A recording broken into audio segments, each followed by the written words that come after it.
بسم اللہ الرحمن الرحیم۔ السلام علیکم ورحمۃ اللہ وبرکاتہ۔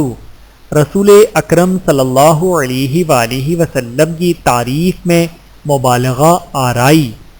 امیر المؤمنین حضرت عمر رضی اللہ تعالیٰ عنہ سے روایت ہے کہ رسول اللہ صلی اللہ علیہ وآلہ وسلم نے ارشاد فرمایا، تم لوگ میری مدح سرائی اور تعریف میں حد سے تجاوز نہ کرو، جیسے عیسائیوں نے عیسیٰ بن مریم علیہ السلام کی تعریف میں مبالغہ سے کام لیا اور انہیں اللہ کے برابر لا کھڑا کر دیا۔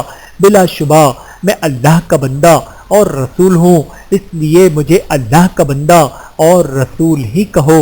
بحوالہ صحیح بخاری حدیث نمبر 3445۔ اللہ تعالی ہم سب کو احادیث مبارکہ پہ عمل کرنے کی توفیق عطا فرمائے، آمین ثم آمین۔